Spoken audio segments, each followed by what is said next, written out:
Welcome to Half-Breeds Podcast. We're not here to find your spirit animal. For all you people who don't want your spirit animal, sit back, relax, drink your Pepsi, eat your fry bread, and enjoy the show. Yate, welcome back to another episode of Half-Breeds. This is part 2 of the Thesis Series. Part Naki. And today we're just going to show how institutional harm doesn't usually arrive as violence, but instead as absence, assumptions, and quiet expectations placed on Indigenous scholars. That includes students, staff, and faculty. And just navigating through that institutional harm and what it was like in my experiences. Again, I'm not going to be naming specific Pacifics in this. So it's in the Pacific? Okay. Yes. But I am going to talk about how it all just kind of plays a role, how the institution is the problem and how it's structured. So let's get into this. Let's go.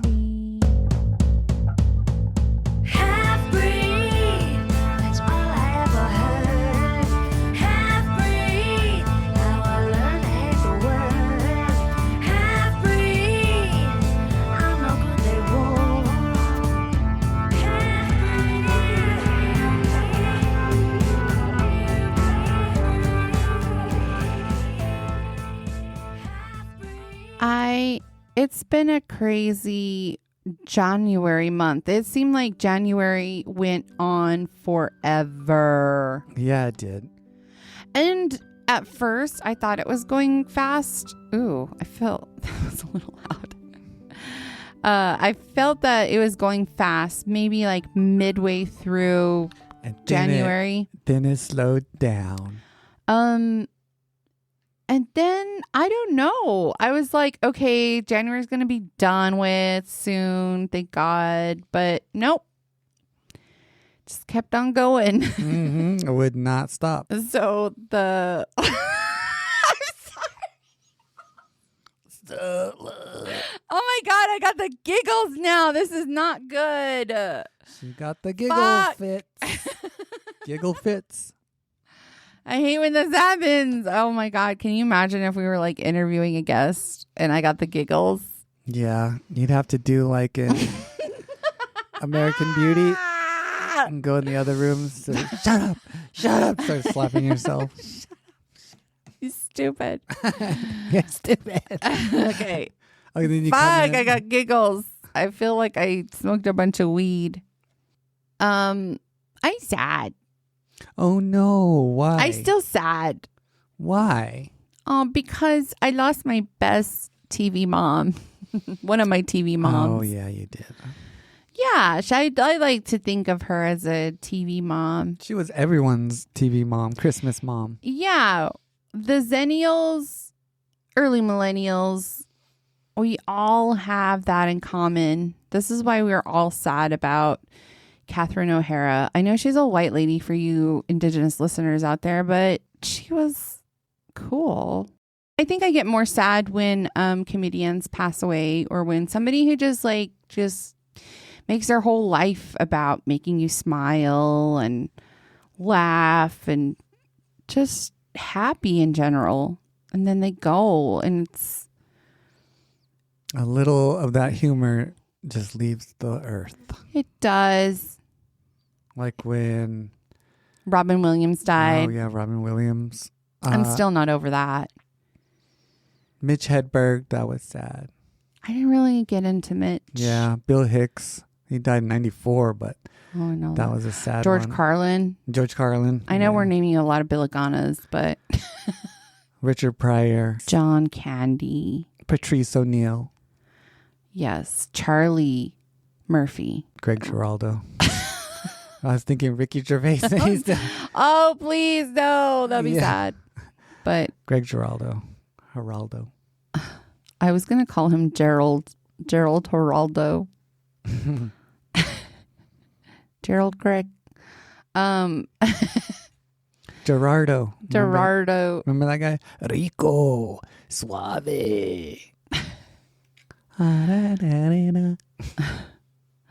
No, but yeah, it's sad. I was really sad when I heard that news. It's just because all this shit's going on, and it's kind of like finding an escape in all of the mess that's going on.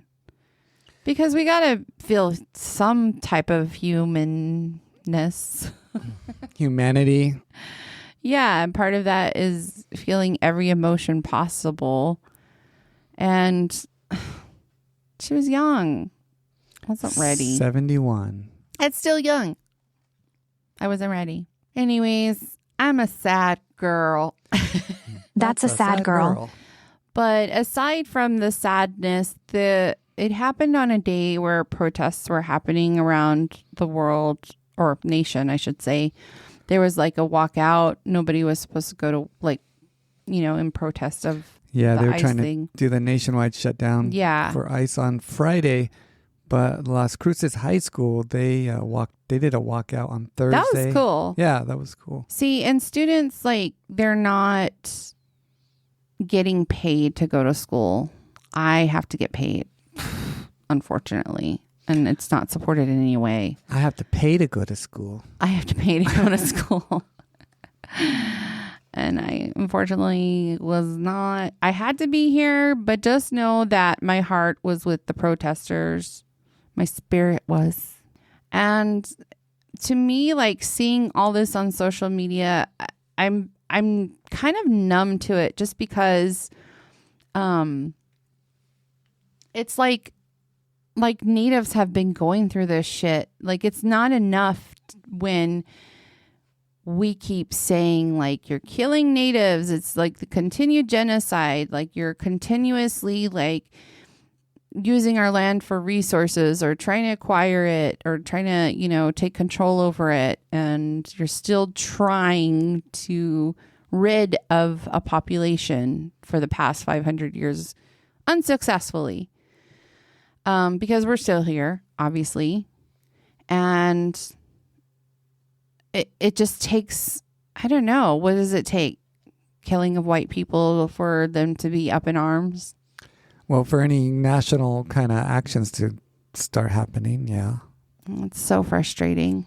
Like all these kidnappings, murdered Indigenous. And then what's the Smart? When Smart got kidnapped, then everyone freaked out, and John Benet Ramsey got murdered. Everyone freaked out. We know what happened with Jean Benet, though. Oh, yeah, the brother. Oh, her brother 100% did it. We solved that case, so. No, I'm just kidding. There's still going to be other theories out there. The new Epstein files, they keep every dropping. day. It's a new drop. Yeah, but what's going to happen? We see all... Right? I am absolutely... I think I've been disgusted with this, but seeing the actual pictures, like of Prince Andrew, for instance, I'm like, yeah. Bleh. Ugh. Yeah, you thought that Diddy documentary was bad. These Epstein God. ones are... And they're just as bad, right? It's crazy. And what are they going to do to these white people? You say Bill Gates was on there? Yeah, Bill Gates was in there. Fucking the second richest person, isn't he? There was like emails between Elon and Trump, or not Trump, Epstein. Elon? Yeah. He's saying, can't wait to go to the island, but I don't know if he did. There's just too much going on. It's like... It's information overload. It really is. And it's 24/7. This news is like on our phones. There's 24/7 news programs. It's disgusting news. And Gaza's still going on. And genocide is still going on here, even. Yeah. It's like that. Like, it's just, holy shit. It really is overload. This is why, like, we sometimes need to escape. We need to take pictures of the moon with our cheap ass cameras, phone cameras. Oh, when you moon? Yeah, I'll take a picture. We need to take picture of just nature or silly things our kids do. And don't post it. We don't want to see that. No, I'm just kidding. We don't care. We don't care. Listen to music. Watch a movie. Exactly. Not Melania. Don't watch that one. No, watch Beetlejuice. Watch Home Alone. Watch Second City TV if you can find it, because we've been trying to find it. Watch Best in Show. Best in Show. That's what we did this weekend. Oh, SCTV. The whole set's on Amazon for like $27. We need to get that set because I like the clips. It's pretty funny. Remember they talk about Yellow Belly? John Candy does a little skit on there. Yeah, on the documentary. That's how we came to know it. Yeah, and he's like the biggest coward in the West. So I'm making that little Yellow Belly thing. Like Ice. Featuring Ice, yeah. That's what Ice does. I think it's funny. It's comedy. Comedy is just a way to deal. It's another way of dealing with all the tragedy going on. That's what comedy is. And it's supposed to be offensive. And it's supposed to be like, oh my God. Well, that's why the most messed up comedians are usually the funniest comedians. Yeah. And like all comedians, like all jokes aren't going to be funny. Even for us, it's not going to be funny, but it might be funny to somebody else. But we're not going to be like, oh my God. Unless it's a white person making fun of Indigenous. I don't know. That's racist. That's not comedy. Anyways, back to my problems. I was kidding. Let's talk about me. Let's talk about my problems. No, I'm just kidding. If you're tuning in, thank you for tuning in. Thank you to Jonathan for tuning in. He sent us an email like, how do I tune in? Hopefully he figured that out. Did you even reply to him? Not yet. I will. Oh my gosh. So yeah, part 2, we're talking about my experiences in this thesis thing that I did to earn this master's degree in sociology. But this time we're going to talk about how more about the institutional harm, the power, the silence that I ended up choosing within this experience. And institutional harm doesn't always look like discrimination. Sometimes it looks like silence or confusion or being told you're almost there, you can do it, but the ground keeps shifting beneath you. So this is about power in this structure and how it moves and hides and how it asks Indigenous people, students, staff, faculty to absorb that harm quietly. And we're going to talk about how institutions respond after harm versus before it and what that looks like. Being reactive instead of proactive. That's right. So how do institutions respond after harm versus before it? Before, there's like this chain of command you have to follow. I think that's what you and I were talking about, like what it looks like before anything happens, what kind of things are already in place for people, what they need to do. So like think back. Annual workshops and HR and... Well, they should be telling you the things you need to do. I think you had mentioned before that when you explain to people the chain of command and even how to file a grievance. And why we have those are in place to begin with. Yes. Doesn't that make you feel a little better? A lot of people didn't know like how to even look up policies. Like you can go on the website, you could go, for any institution and see the policies and see the procedures, the correct procedures to do things. But that's what I did. Yeah. When I was causing a ruckus. When you were shaking the tree. That was when I was young and Dumb. full and of rage. full of.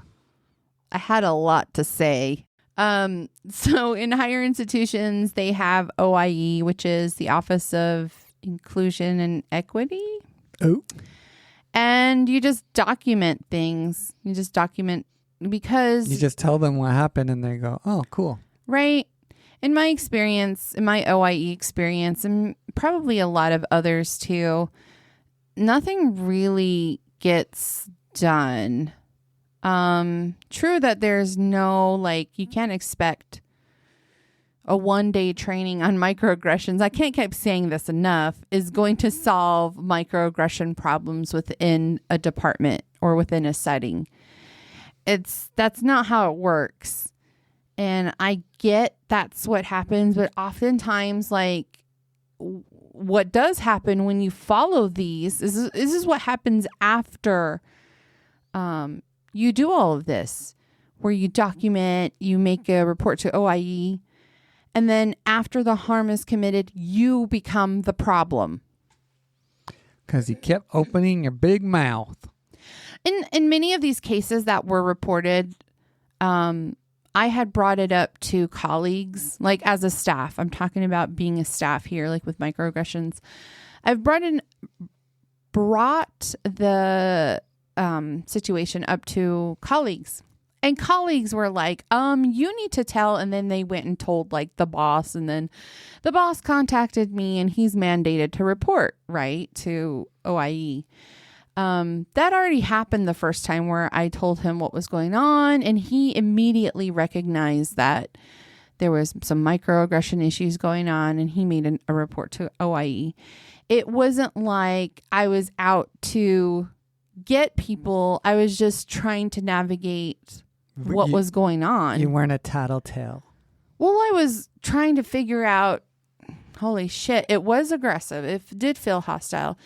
And it felt 10 times more hostile in the work environment once those things were reported. And that's oftentimes... Yeah, after, huh? Mm-hmm. It got worse. That's oftentimes what happens, especially with marginalized individuals, when you report these things and you become the problem. And the reaction that we were talking about, it creates that hostile work environment. It creates those retaliatory behaviors. It does create exclusion. That's what I was going to say. Exclusion. Exactly. You get excluded from all these activities, and it's not a coincidence. And I still go through this shit right now, as I'm not gonna sugarcoat it or whatever. These are my experiences, and I can only talk about it, but I do still feel a lot of the exclusionary, and people might counter react and say that's not their intention, or they're not doing it. And again, it's not listening to who has the problem. Like, you're not really listening to someone when they're saying, hey, I'm feeling this way. And you're going to be like, no, you shouldn't be, because that's not what's happening. That's so not how I meant it. Why would you take it that way? That right there is not having accountability, nor establishing good professional relationships with your colleagues. And we're not asking to be friends or anything like that, because you don't need them to be your friends. You just need to be professional in this work environment. It goes for everything you do your job in.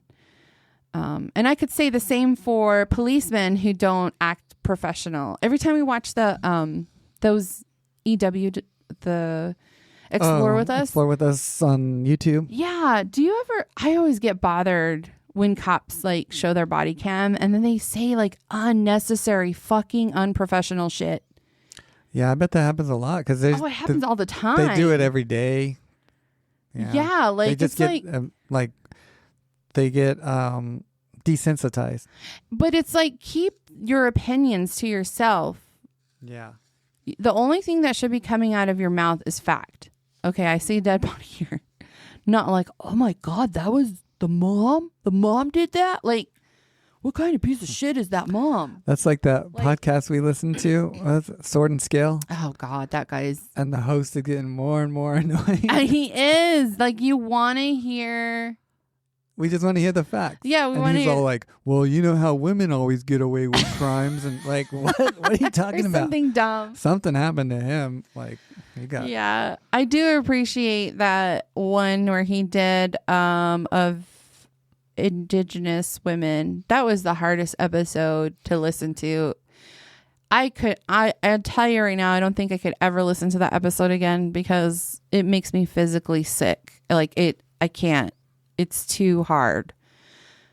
And some of the kid ones too are really. Oh yeah, well disturbing. a lot of those involving children, as it's hard to listen to. So back to having that accountability.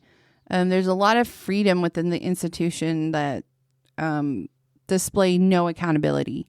People with power, how they like move freely.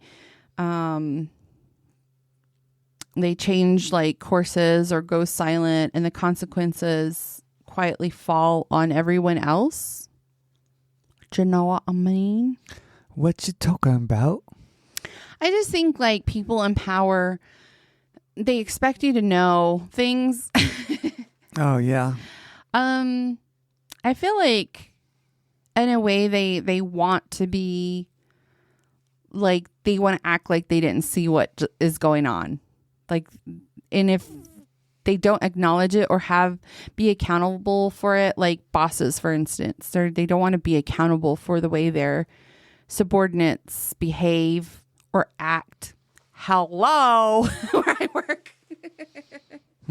That's like weak leadership right there. Yeah, it has a lot to do with leadership, but I feel like institutions kind of put that in structure or into play. Like that's why there's that chain of command, right? Because the provost doesn't give a shit what we do. Or like the president or anything like that. That's all. They're like, that's below my pay grade. Exactly. We're literally, I don't know. But there's just like a lot of that, having that freedom without being accountable. So when institutions talk a lot about being flexible and independent, they rarely talk about those who absorb that impact when things change or when there's like that shift.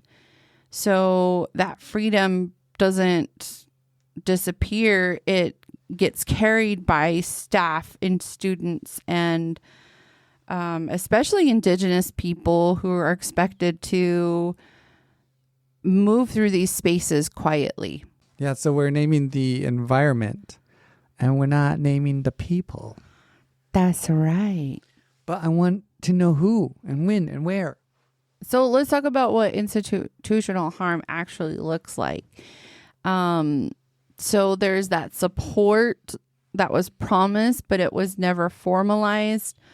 They had, like, at the time I started the thesis, there were good mentors around. I did like slight research. I really wanted to do something like this. And at the time, yes, it was a good idea. Things were good, but they quickly fell apart. Like just as they were good, it quickly went apart. Good idea. And of course, there were mentors in place. AIP was in place, American Indian Programs. Sociology, they didn't have Indigenous mentors per se. No. But there was one non-native scholar who had some Indigenous knowledge, and a lot of the majority of the colleagues, mainly the department head, like really recommended her because she had a lot more Indigenous knowledge than others.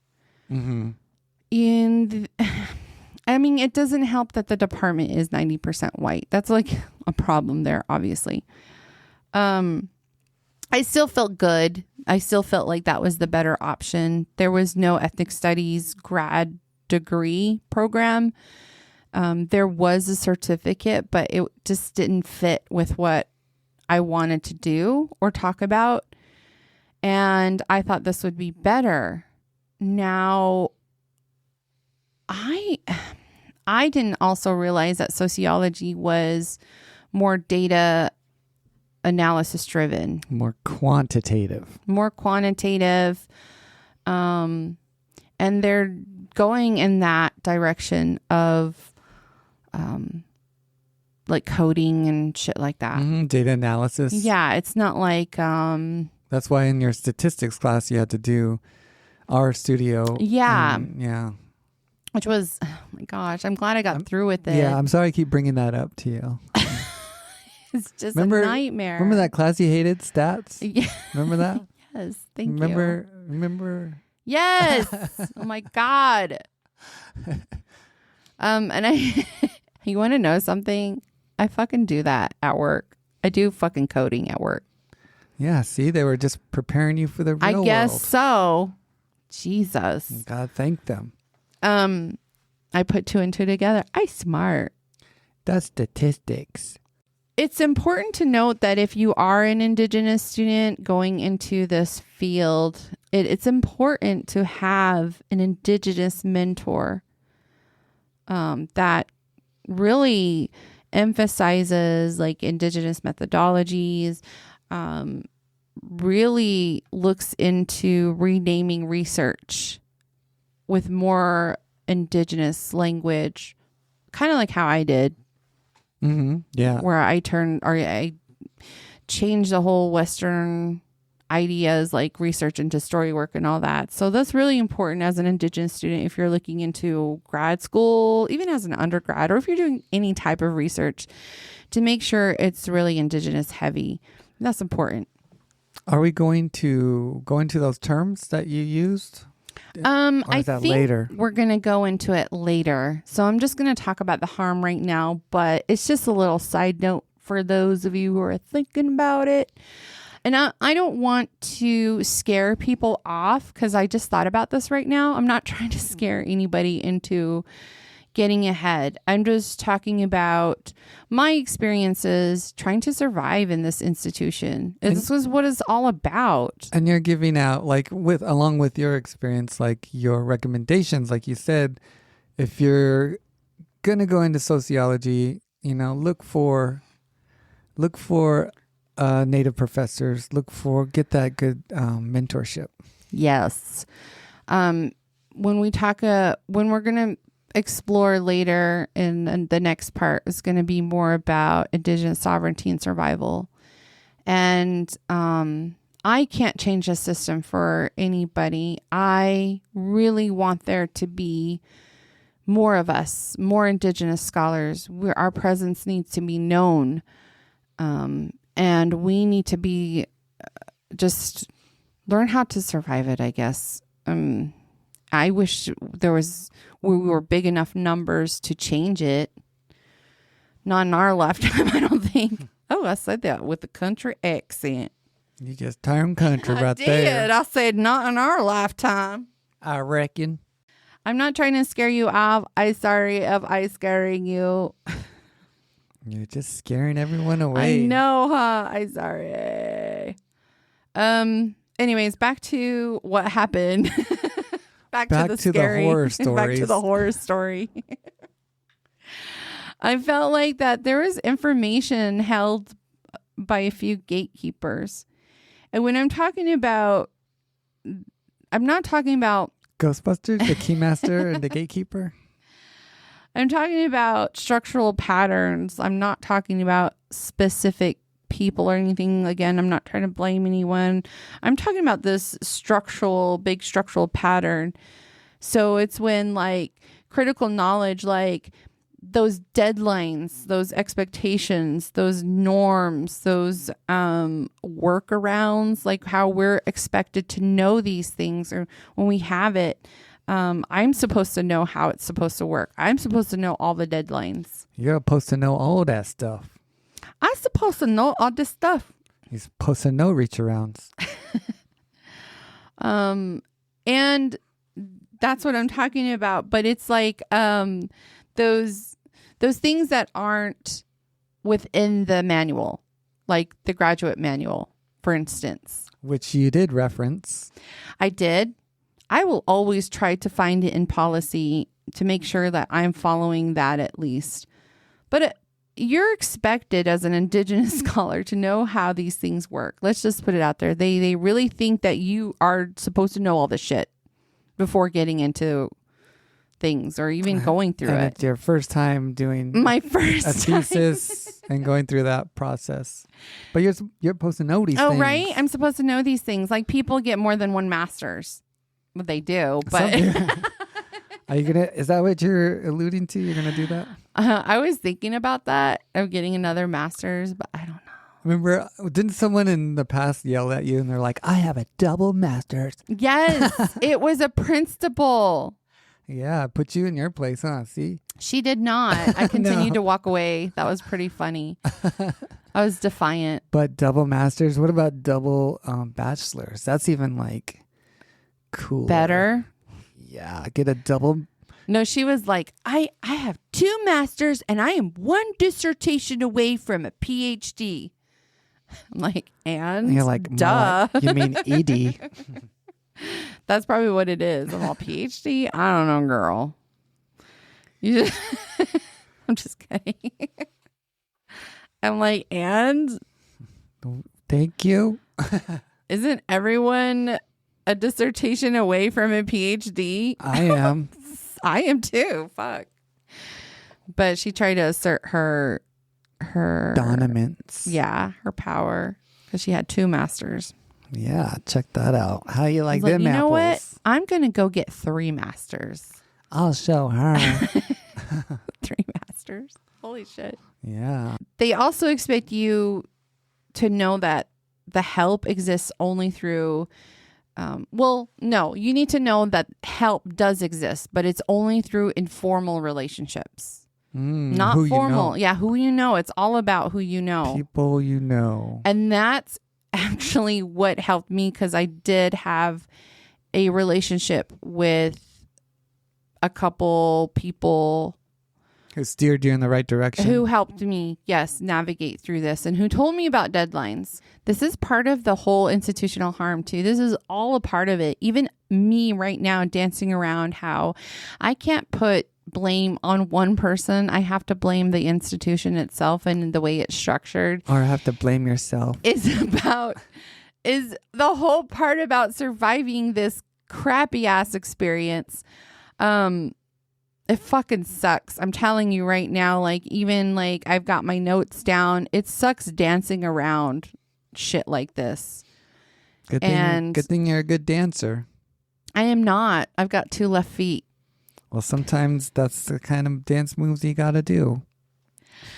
So if I'm not looped in, I'm left guessing of when these deadlines are, of how to talk to people even. I even had to have like counsel of how to approach another faculty member, because half of these people who have a PhD at the end of their name or even an EED, they require respect.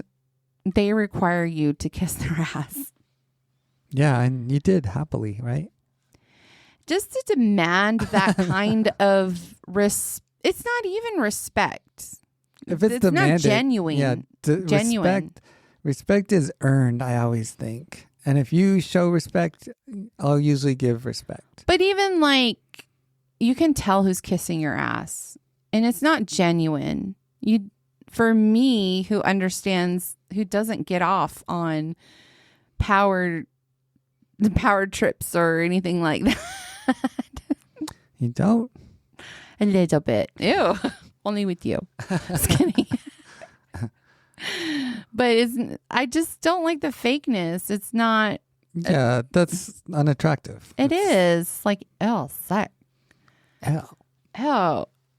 But, even if you're left guessing, it happens when people do have good intentions. I said her name with my spit right now. Or his name. Someone's going to decode it and they'll be like, oh, I know what she said. Luckily, these mics pick up a lot of yucky. Those of you who like ASMR, you're welcome. Should give us some monies. Just kidding. Because Gabe can do OnlyFans for you with his ASMR. With his anal SR. Oh, right. It would probably sound like that too. There's also this emotional labor of constantly checking myself. And an example, what I mean by that is like writing emails. So if I write an email to somebody trying to be honest, I have to reread it like 5 or 6 times to make sure that I didn't sound frustrated in there or confused or ungrateful. Or angry. Yeah. You had to take out all the emojis. Stupid. I mean, it's so weird how unless you know the person, I think I said this in the last episode, unless you know the person, you can't. You have to be formal unless you know the person. Then you can type a little like, more. Oh, she said it like this. Or, it's just like that Key and Peele skit. Remember when they were texting each other and he's like, yeah. oh. Yeah. And that's the email. And he's all sending it. Whatever you want. Whatever I want. Oh, hell no. Yeah, exactly like whatever that. I want. Sometimes you'll read an email like in your voice, and then when I read it different. I'm like, yeah. I don't think it's... That's why I asked for your opinion. I'm like, oh, is this sounding like this or is it sounding like this? I'm like, it's in all caps with all these exclamations. Yeah, they're mad at you. Most of the time they are, though. Just even if they're like, I apologize. But yeah, that's what I mean when I'm checking myself instead of checking the system. Chickadee, check yourself before you wreck yourself. And it goes true for like when I receive emails from outsiders. Well, I get their frustration because... Oh, yeah. When you get emails. And it's not just within the institute. Well, I think it is. Well, okay, let's talk about students. Students do email me. And a lot of them are frustrated. A lot of them do not. Well, the way the system is set up, they just get sent here and sent here and sent here. And finally, they're sent to you for some reason, which you have nothing to do with. But then it comes in your inbox. Also, you have to keep in mind, too, that 90% of these students are kids. They're still children. And even though, whatever, they're still teenagers. They're still young adults. And they don't really understand professionality or... even the concept of professionalism or as being formal. A professional student. Yeah, there's a lot of informalities when they send their emails. Yeah, they go to class in their PJs. That's true. Yeah, there's no professionalism. There's no formalities. No. So, yes, they're upset because they don't understand something. And I gotta remind myself that not to take their frustrations to heart. And, you want to reply like, oh my gosh, can't you just do this? Like, you were told what to do before. Yeah. Dummy, you stupid idiot. No. I would never press send. No, you just got to kind of remind yourself to. Yeah. It's like that logic, like the customer is always right. You have to keep your cool and you're just like, oh. Well, yeah, keeping your cool part, but the customer always being right. No, they're usually never right. No, that's not true, but you have to treat them as though they are. I mean, you've had your experience like where you had to be calm when the customers are like raging. Oh, yeah. I took this one customer's credit card because it was a fake card and I could tell. And How could you tell? Remember the little hologram? It was scratching off. And then the way the numbers were like bumped up, it was weird. So I was pretending. That. Yeah, I was like, I got to call it in. It's saying on my register, I got to call it in. And then he was going crazy, like, give my card back, give my card. I'm like, oh, it'll only take a second. And then I threw the cards under the register, like in the slot. So it was locked in there. And then I was trying to call mall security, and they weren't even answering. Like, oh my God. finally, the guy, I just told him, "Oh, I threw it in the register. It says to keep your card, so I have to destroy it." And I threw his ID in there too. And he came behind the register and was trying to like pull on it, and I was like, "Hey, get out of here!" And then he just ran off. He just ran out of the store. But when the cops showed up, I had 2 of his credit cards and 1 on his ID. Did they ever find him? I don't know. Did he ever come back? Probably not. No. Never came back. Yeah, he probably did it a lot because it was so obvious. He came in. He's like, "Let me get like 3 Xboxes and 4 PS4s or whatever," and I'm like, this is kind of weird. Okay, that was a wild, out of context story. Yeah, but I'm sure you still remained your cool. I did, and the customer was not right. It's what I'm talking about when they open the shit when you're not supposed to open it, and they're like, "Oh hell no!" and it obviously says no refunds allowed, and they're making a big stink about it, and you're just like, "Okay, fine." Well, if they were cool, I'd help them out, but if they came in making a big stink, then that's policy. Well, Sorry, that's buddy. policy. You still have to remain your cool. But then, like, they want to speak to your manager, like, in many cases. And then the manager comes up like, "Oh, that's okay. Yeah, we can do a refund for you." And you're like... No, then I pretend I walk down the stairs and then I come back and I say, "I am the manager. I am the manager, B." You know that's happened to you before. Where you asked they asked for a manager, and your manager's like, "Yeah, well, sure, we'll refund that." After the manager explicitly told me, exactly, do not give exchanges or whatever, and then they do it. Yeah, yeah. And then you look like a dumbass, and then I get the stink eye, but I'm like, he told me. But see, that's the thing, and when you're in an institution like. As a mental institution. That's what it feels like. You're constantly checking yourself because we're not supposed to be acting like that, apparently, even though we are learning this experience. That's part of having the experience is learning. Like, we're not allowed to make these mistakes, basically. Yeah, imagine your throwing thesis. A tantrum. Yeah, throwing that's a tantrum. Good way. Yeah, that's a good way of looking at it. Just throwing a tantrum. Well, okay, like when our little 5-year-old throws a tantrum. Oh, he never does. He's a little angel. When we say, "All right, time to put iPad away," it's time to get rid of it's time to get ready for bed. I don't want to. We don't expect him to act any other way. Yeah, and if he put it down and said like, "Yes, father," and put it down, I'd be like, something's wrong with him. Right? We need to go to the emergency room right now. But even in those things, you're not like, "How dare you, son?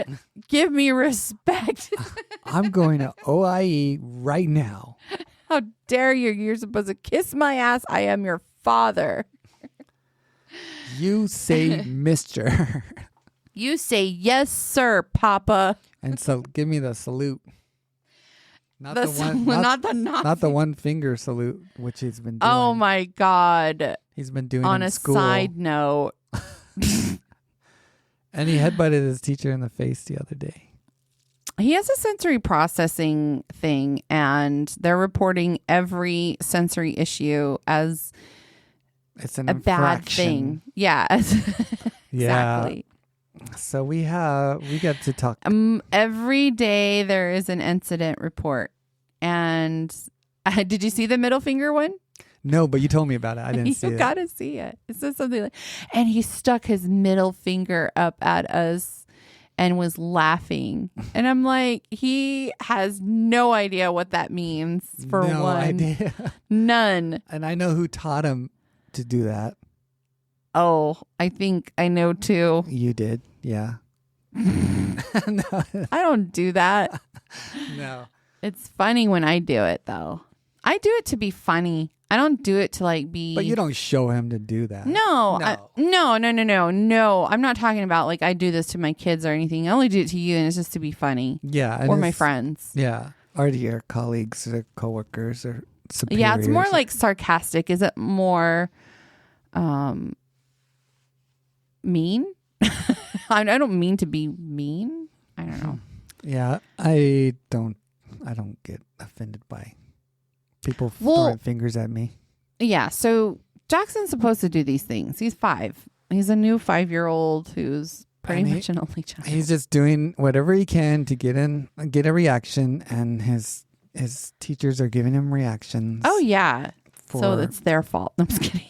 Yeah, they just need to grow up and stop wearing PJs to work. No, honestly, it's an environmental mismatch.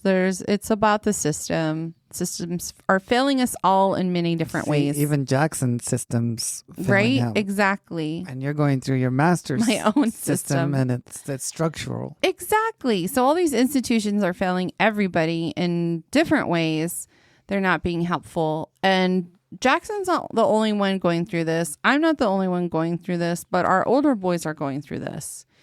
And it really is just education in general, how it's just pretty much set up this way. And it's almost like it's setting up to fail. Well, it's setting up to make consumers and make workers and to bring to control. It's set up for control. Yeah. But inside these institutions too, we're also, as a grad student, I was also being expected to self-advocate inside these rigid systems. So checking for those deadlines, editing my own stuff, like without. Oh yeah, like you would finish a chapter or something, right, and send it on, and then wait for feedback or recommendations, and then that was slow. It was really slow. It wasn't by the deadline. I didn't even know I had to create those deadlines. I wasn't mentored or told how to. So it was up to you to structure when things like when you were going to turn things in and when you expected things back to, and when you were going to do those corrections and. So those deadlines, like those informal deadlines that I was supposed to know of, and that I didn't, I ended up being blamed for it.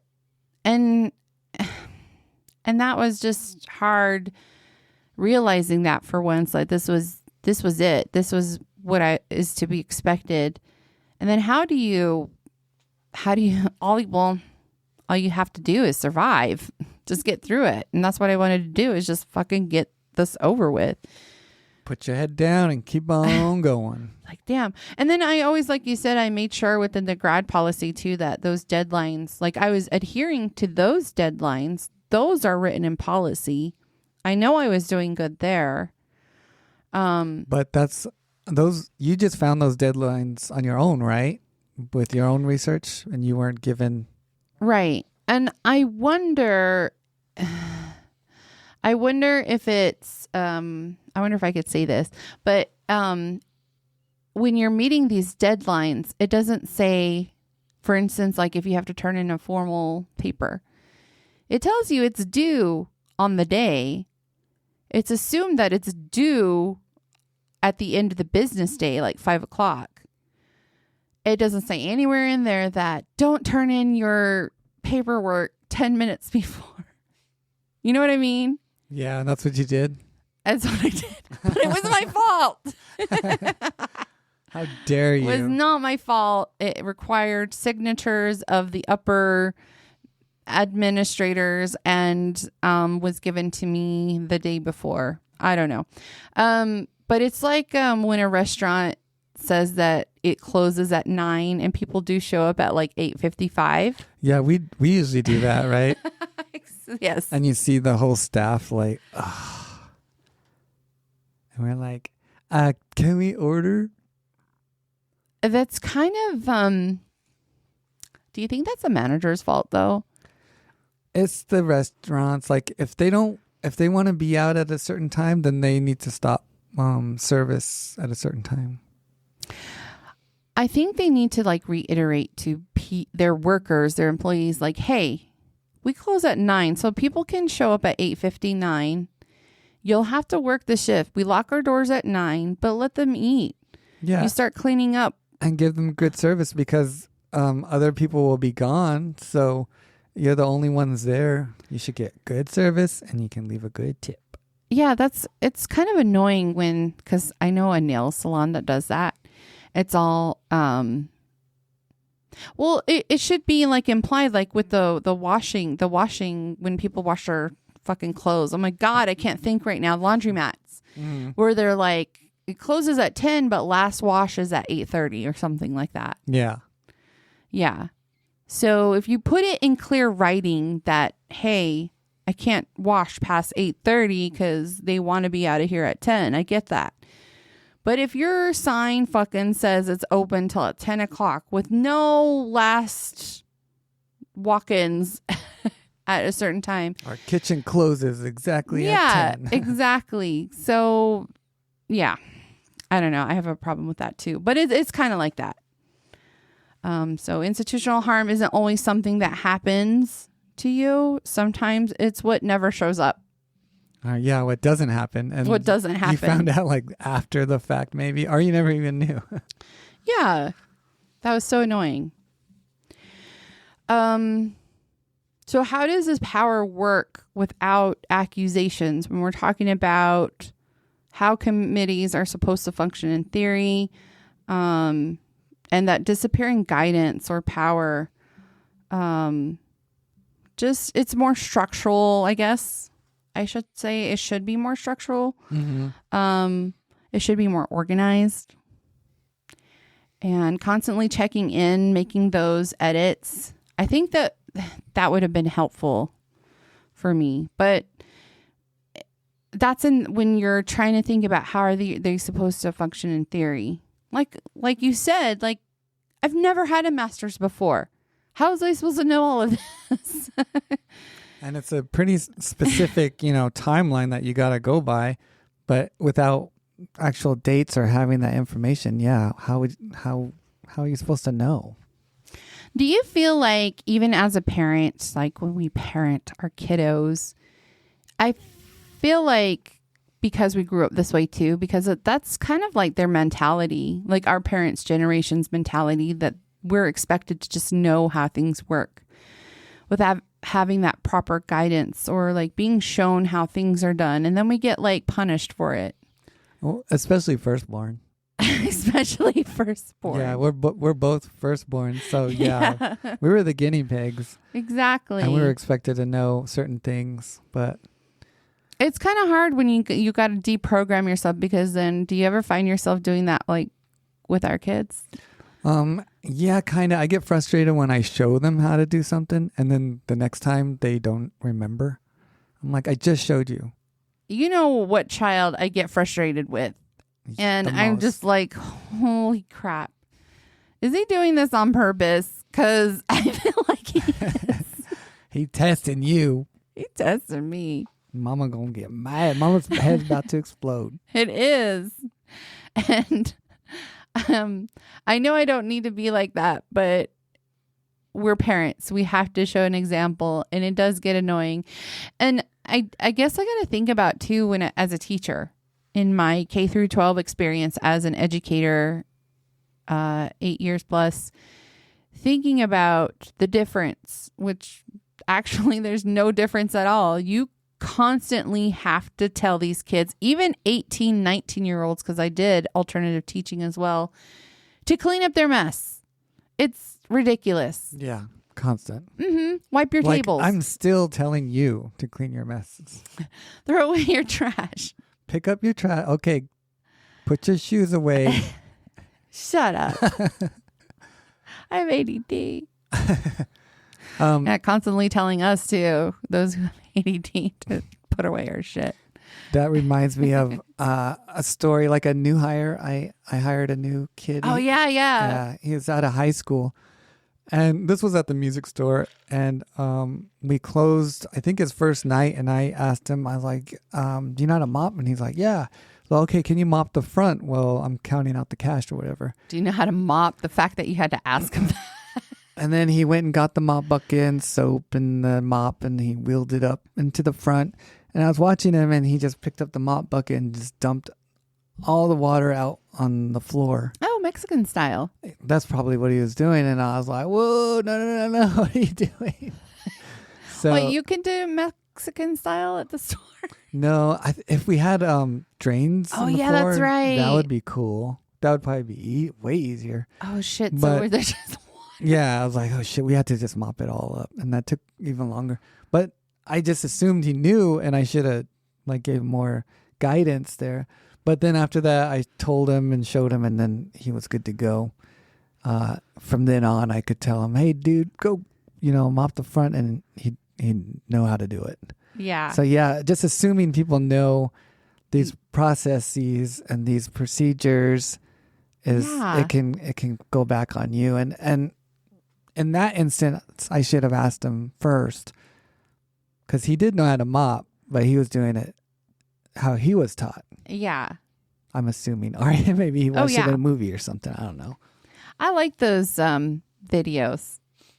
What, the Mexican When cleaning when they just dump out a shitload of water.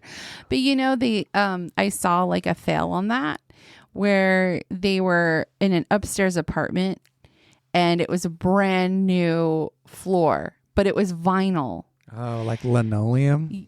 Yeah, and there was like no drainage systems, and they dumped all the water out to do like, the cleaning or whatever, which is really good deep cleaning, but they oversaturated it and it caused the bubbles to rise, and the sidings came off, the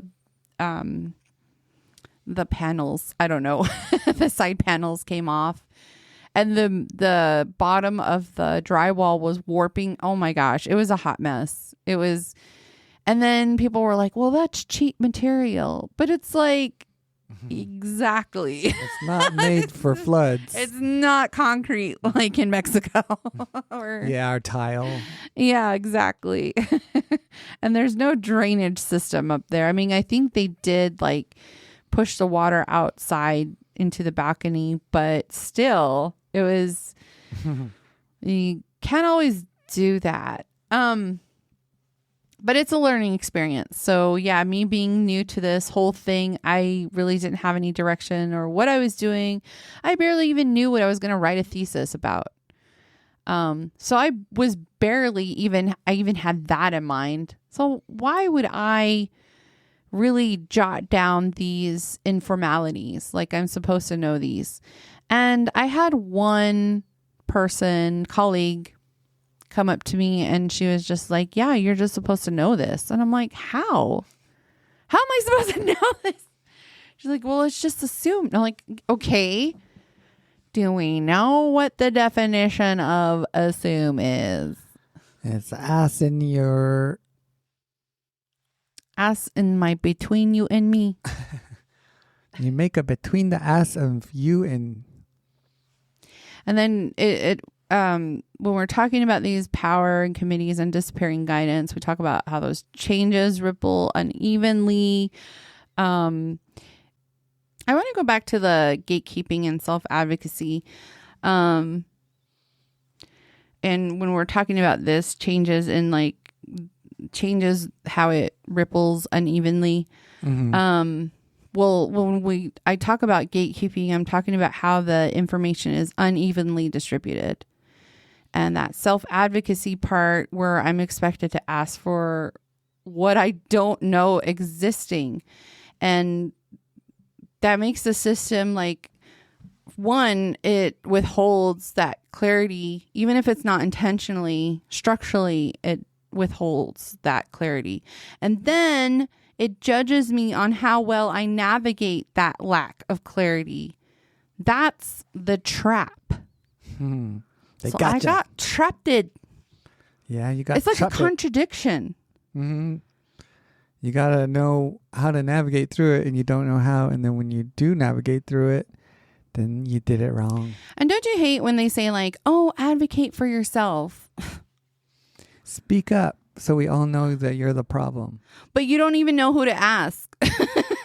You don't even know what to ask for. Yeah, you don't know what to ask for. That's the weird part. Or even who to ask. You don't know what's appropriate. You don't know how to be received.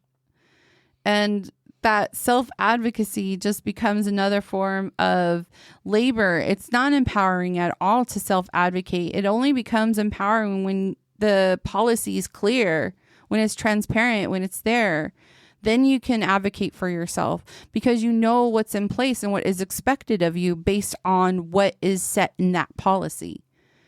So I just want to put that out there, okay? It's like those police audits they do. They know the policy. They have the city code, the constitution, all that.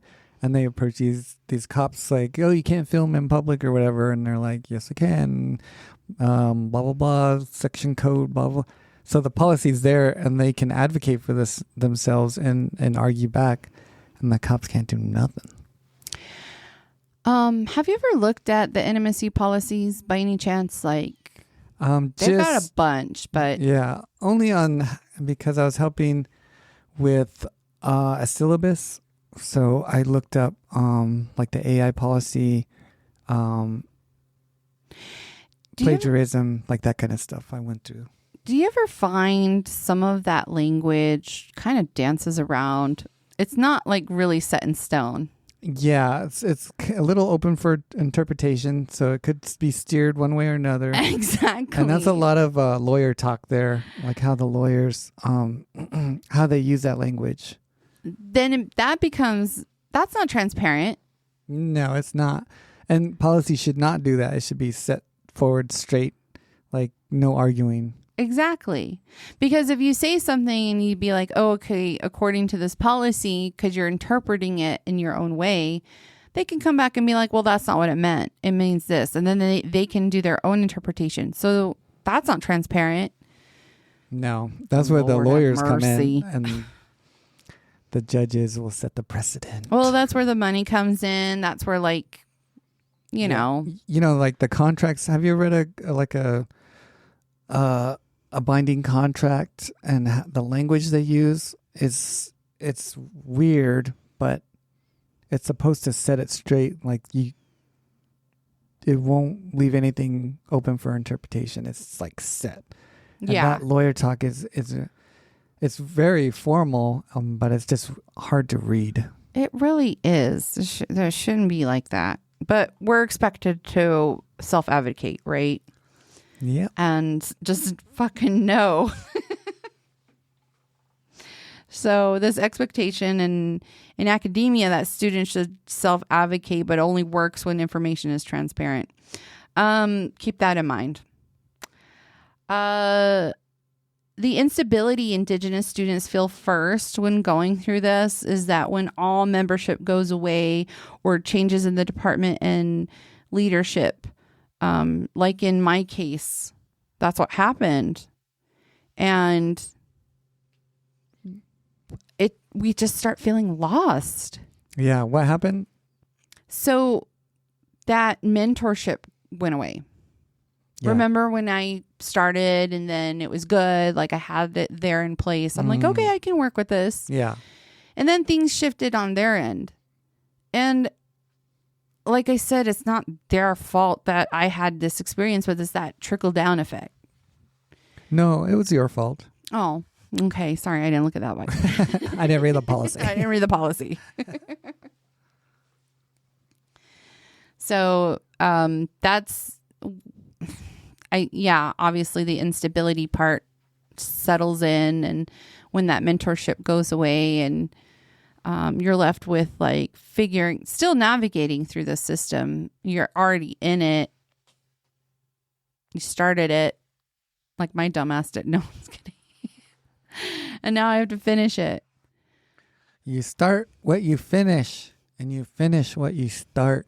So on paper, institutions have policies, right, that are supposed to guide the students' programs, is clear timelines, committees, mentorship, support. But in practice, those policies rely heavily on informal relationships and assumed knowledge. So policies is what institutions say will happen, but they lack practice in what actually happens when things get complicated. It can sound like where supported pathways become unclear, expectations shift without conversation, or things like I was advised to continue forward without stable mentorship. And that's exactly what I was doing. And that's what you were advised to do, right? That's what I was advised to do. I mean, it wasn't just for my language. A lot of Indigenous students might feel like that. Institutions don't usually fail by breaking their own rules. They fail by relying on practices that assume access not everyone has. That's why they make it hard to find some of those policies. And like you said, we're not all going to get it. It can have like many different meanings. Yeah, and those policies, they're revised quite a bit. So every year in July, you got to go through all of it and make sure you know those changes. You got to check. But yeah, a lot of organizations, they don't highlight these changes and these policies. So I want to move on to the next point of emotional costs of professionalism. And that includes how we're feeling through all of this. We have to remain calm, but internally we're like going crazy. Oh man, but did that anxiety, that panic showed with you at least. I let down my guard with you, so you saw more of my panicky side. Panic? When? It was so bad that I had to actually be medicated. During this thesis? Towards the end of the thesis. Or did it happen after?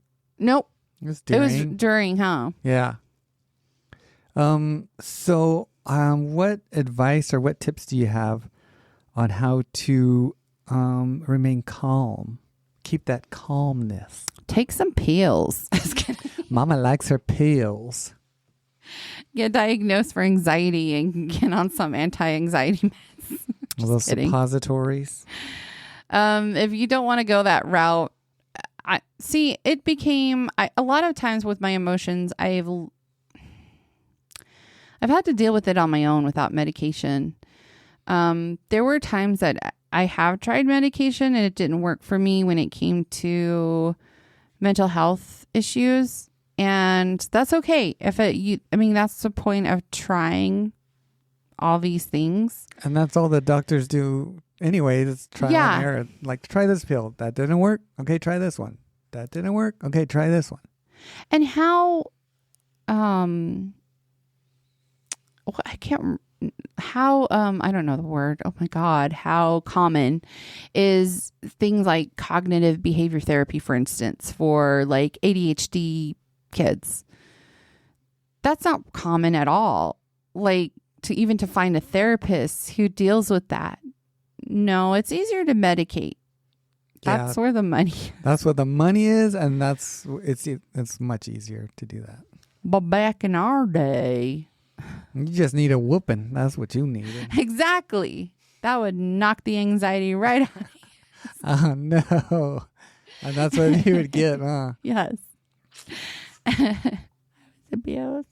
I was a sad girl. That's a sad girl. I don't know. That's something that everybody dealing with that, like how I did what was best for me. I can only talk about my experiences. I don't know what works for everybody else, so I cannot tell them what to do.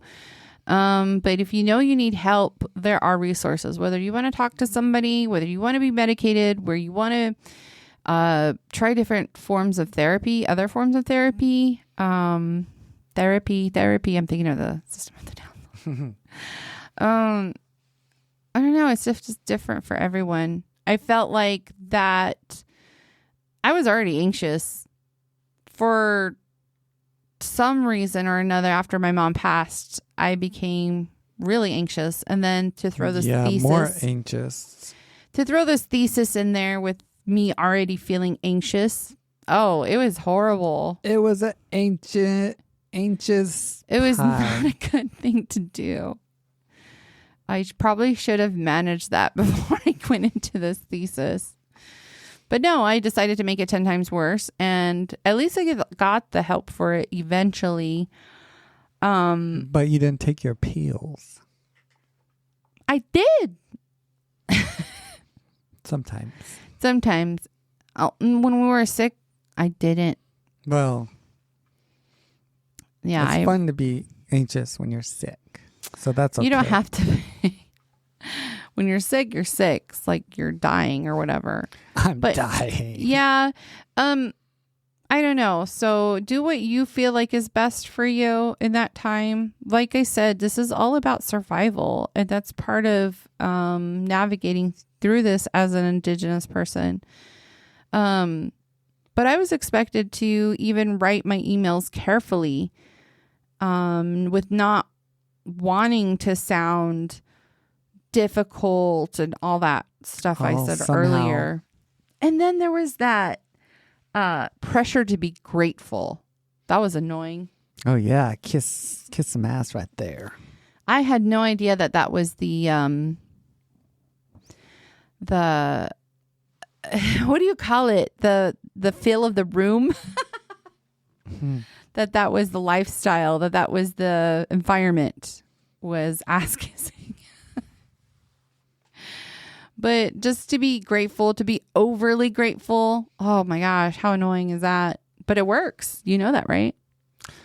Yeah, it works. It works. And then that isolation of being the only Native person in the room, and changes that affected my thesis process. It affected it in real ways that I didn't feel like I had space to process them openly, when that expectation was to stay professional, to stay grateful, and to stay quiet. Mm-hmm. As a Native educator in that K through 12 setting, and then later as a Native grad student, I do recognize that those two have the same pattern, because it's being positioned as resilient enough to absorb that harm while the system remained unchanged. Do you know what I mean? Yeah, the system's the same. Mm-hmm. But how do you think this mirrors other institutions? What does staying professional as an Indigenous person mean to you in these types of settings? Like, how do you see yourself having to do all of these things in other professional settings? Yeah, I think it carries over through all professional settings, whether it be customer service, front desk work, teacher, any work setting. You need to keep that professionalism. Duh. Yes. And what do they call it now? Oh, when people crash out and they record it and put it on Instagram, they think it's hilarious. I don't think I've seen. Have I seen that? Have you sent that to me? I don't know. But they call it, when you crash out, when people just go crazy. I like that one where that guy goes to Walmart and he's like, "Excuse me, ma'am," and that guy's yeah, I'm not a ma'am. "I'm a sir." He's all, and then he kicks him out of the store. But getting those reactions is what a lot of people try to do. And there was a moment. I'm just going to look at you because you know what moment it was. Oh, what did Jackson do again? When something would shift in a way that deeply affected me. And I was expected to respond with gratitude. Yeah, you're welcome. Even though I was upset or scared, professionalism meant saying, "Thank you. Thank you. Thank you so much. Thank you." And moving forward as if nothing happened. Do you know what I'm talking about? Yes. You know what instance I'm talking about? Yes. Yep. But it happens, I guess, in any scenario, when it doesn't have to be, I don't have to name that example for you guys to know. Like, maybe you've found yourself in a similar situation like that at one point in your professional careers, or even as like in academic careers. You just kind of have to like respond with gratitude. Like, yeah. Oh, thank you for your concern. Swallow your pride. It feels degrading, though. Yeah, I can. But move on. Cheap. Next.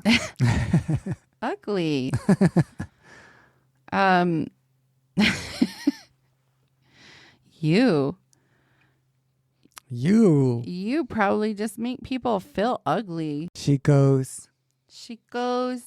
Next point. Silence. Silence as Protection. violence. It's protection. It's refusal. This was a time that I had to really go against with what I wanted to normally, not want. What I normally do. What I normally do is speak out. Yeah, this time you just have to shut your mouth. That is very hard for a Leo to do. And Or any fire sign for that matter. yeah, it's hard for me to do. Exactly. See, watch. Tell me to shut my mouth. Fucking shut up. What? Stupid. I didn't even know what I was going to say. Stupid. Fucking shut up. No. See, that's what I... You want to know why? Of course. Why? You know why. No, tell me. Because I just wanted to get it done. That was the whole point. But the squeaky wheel gets the grease. I wanted to get this thesis done. I think I understood the risks and I chose to survive instead. I chose to want to just like, okay, you know what? I think if I argued everything, it would have prolonged a lot of things. Yeah, you wouldn't have finished. No, hell in that no. semester. I would have had to finish this semester. Yeah, I would have carried on another semester.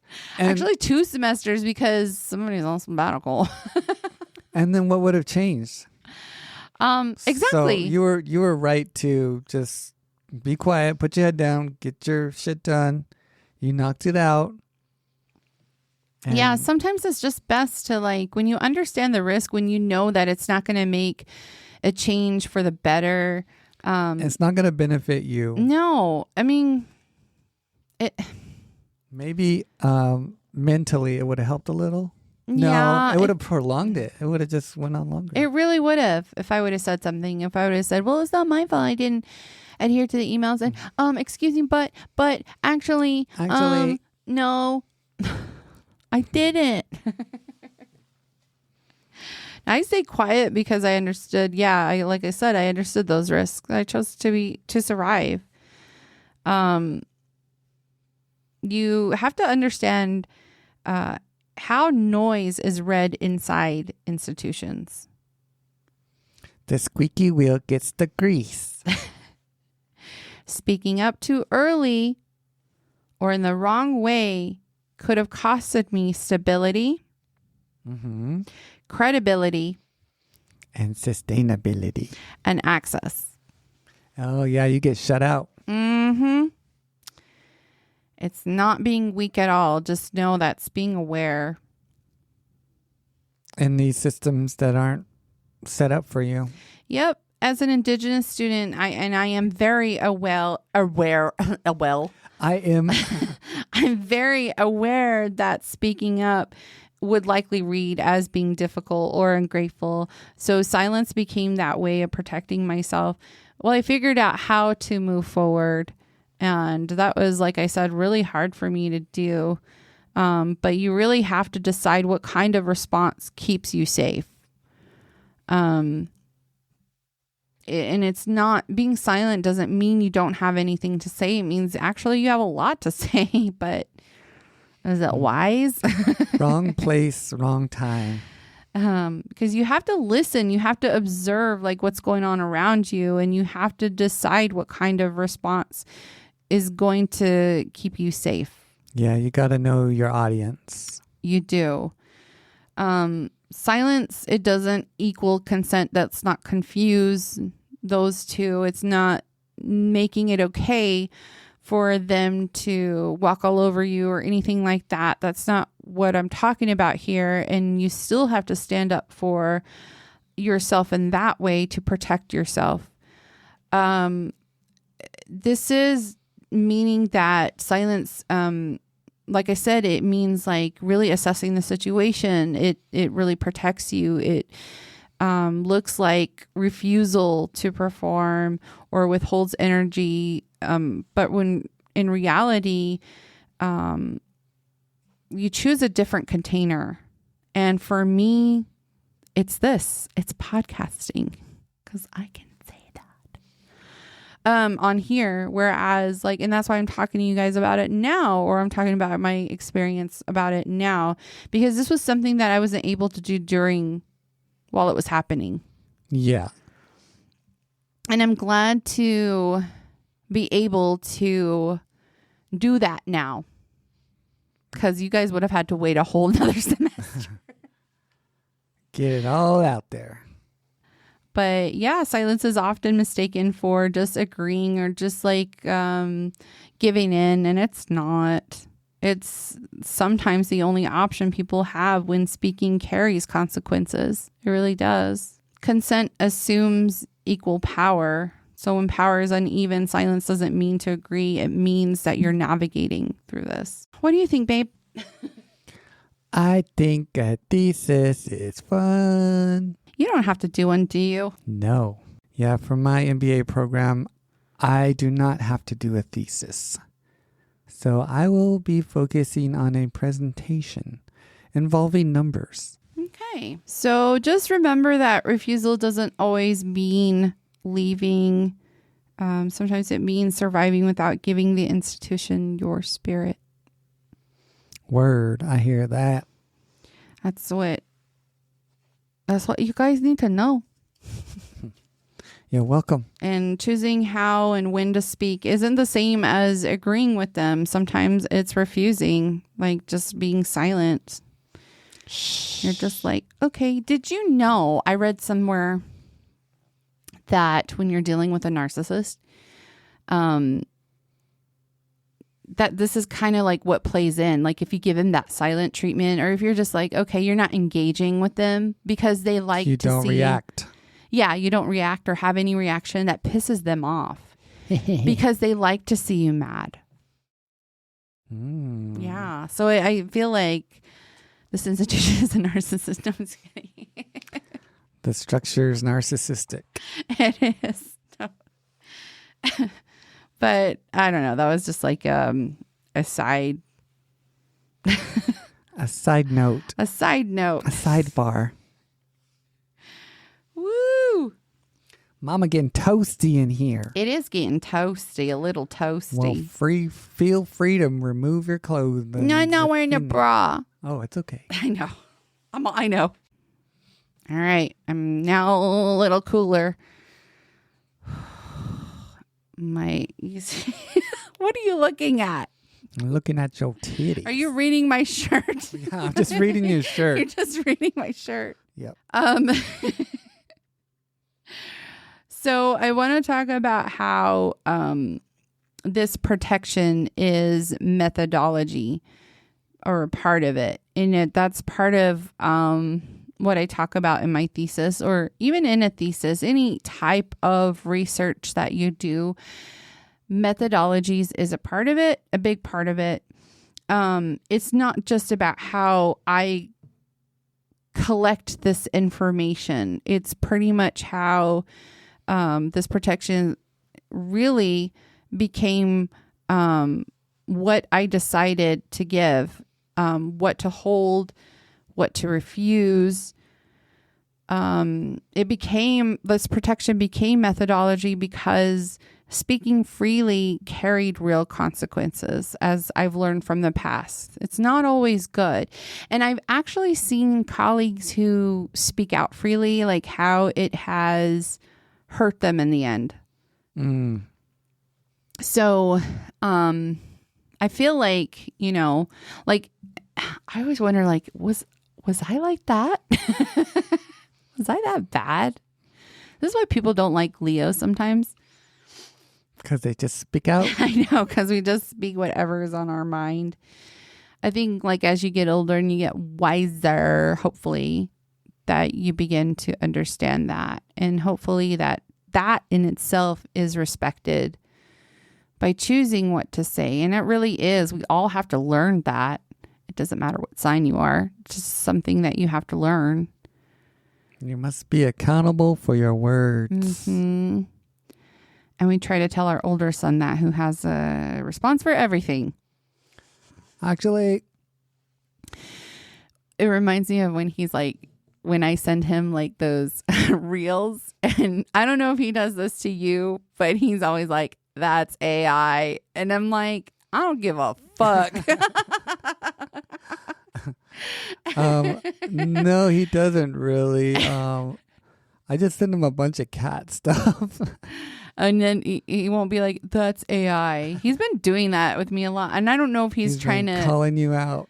I don't know if he's trying to annoy me. I think he is, but yeah, probably. But I've been doing this like on a bunch of posts. I just put that's AI. That's AI. And then you're one of those. And then people, even though I know it's not AI, I just put that's AI. And then people are like, oh, you're stupid. Like they really attacked me. And it's hilarious. But to call like, okay, hello, AI just came out. To call one stupid for not knowing that's AI. Yeah. But I put it even on things that aren't AI. This whole thing is this new era. It's obvious. But this new era is so frustrating and it's annoying. Yeah. Because even if it is AI, some look real. Oh yeah, I've sent you some that I thought was real, and I'm like, oh, that's AI, and then I see it after, like, oh yeah, that is AI. Yeah. Damn it. Gosh. We are living in some crazy times. But anyways, back to the methodology part and how protection is a methodology.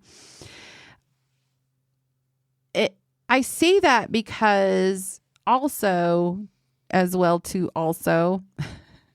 disclosure would have benefit the institution more than me.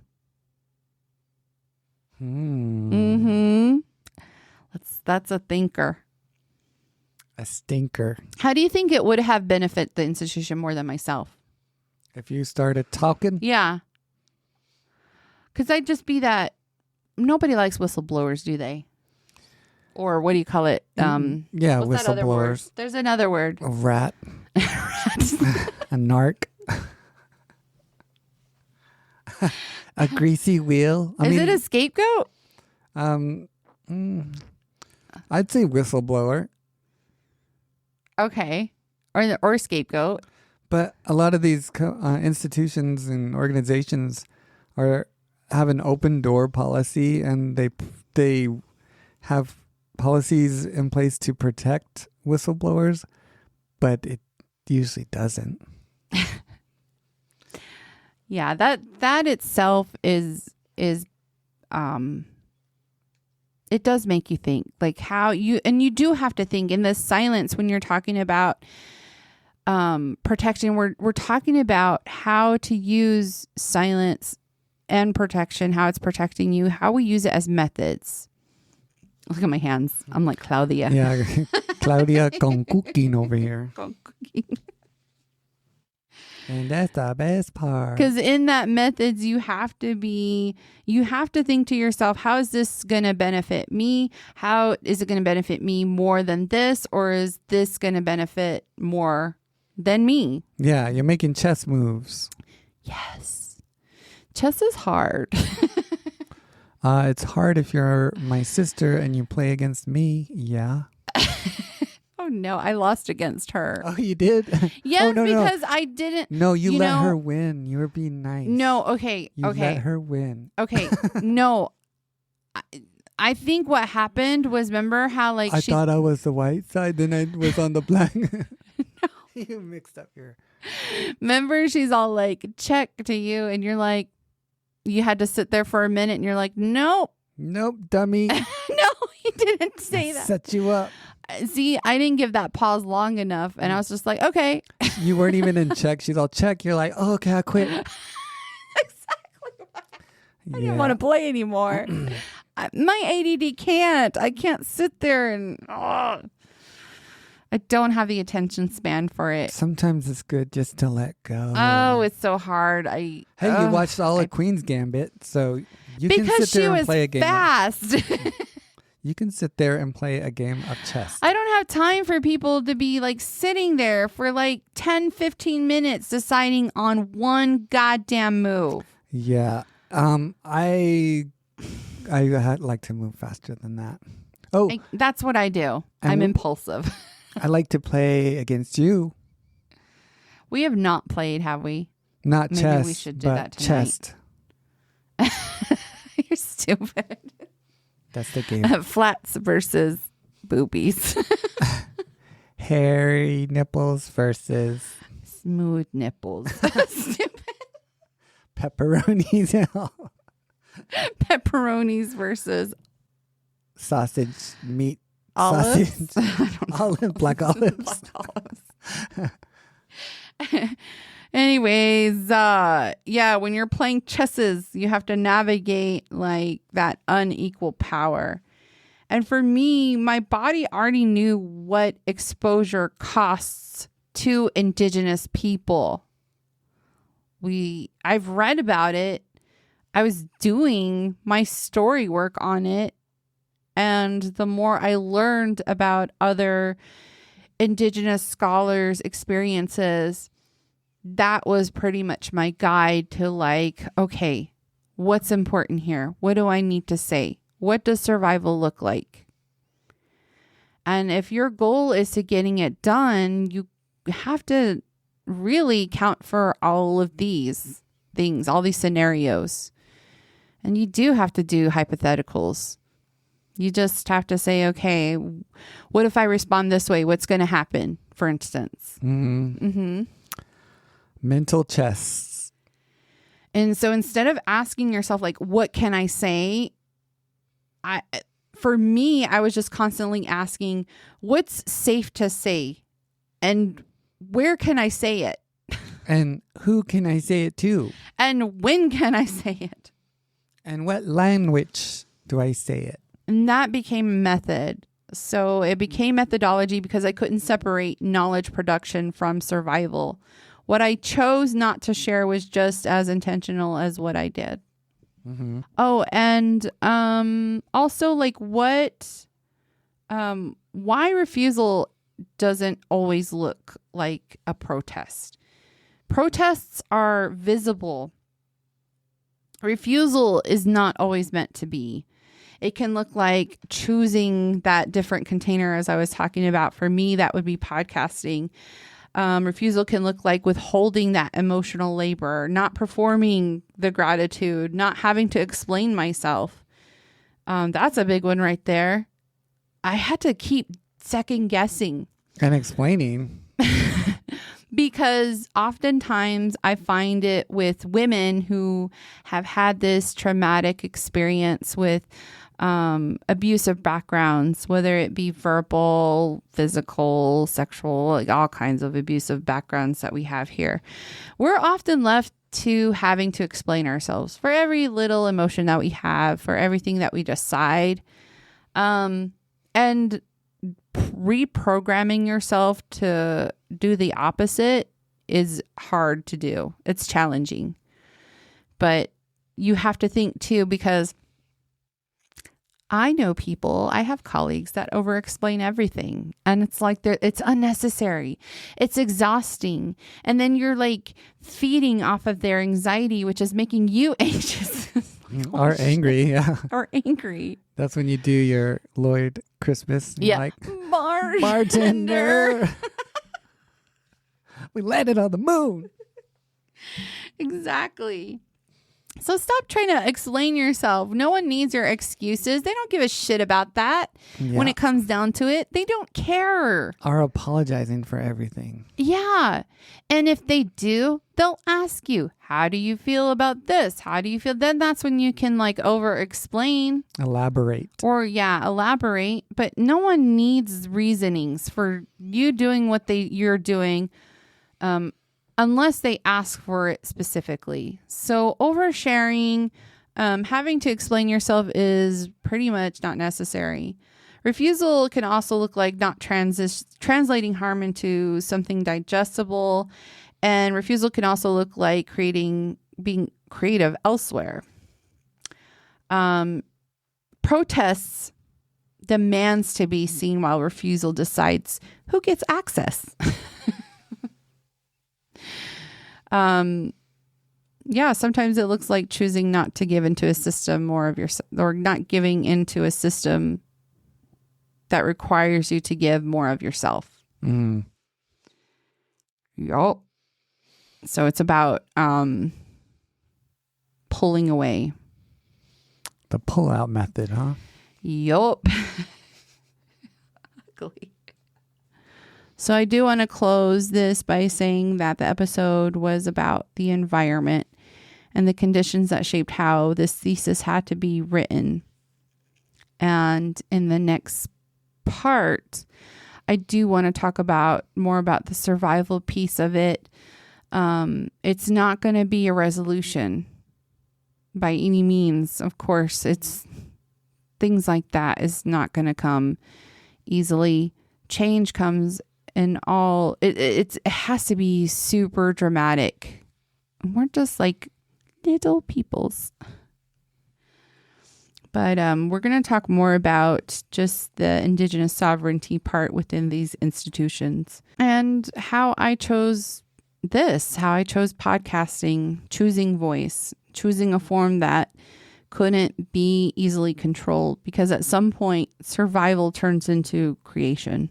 So when the container won't hold you, you build another one. The end. Thank you for listening. And remember to check out our Instagram. We are active on there. Check out our website. And feel free to email us any questions, comments, suggestions, anything like that. We're all open for all constructive criticisms. Yes, please. We love it. Fire loves constructive criticism. I give it to her all the time. Not like I just did a whole goddamn episode. I was kidding. So just figure it out on your own.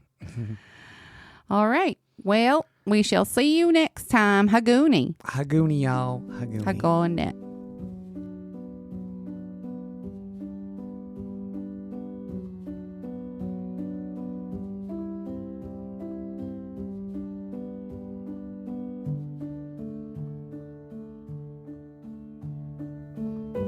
Institutional harm doesn't need villains to exist.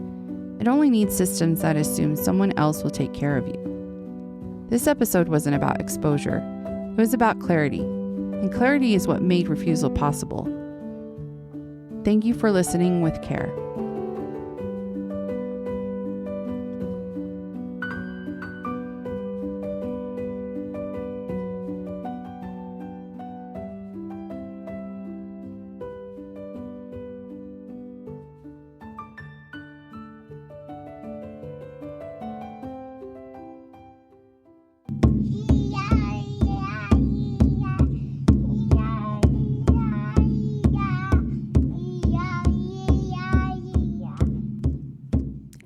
Yeah, so again. Oh, fire farted. Erase that.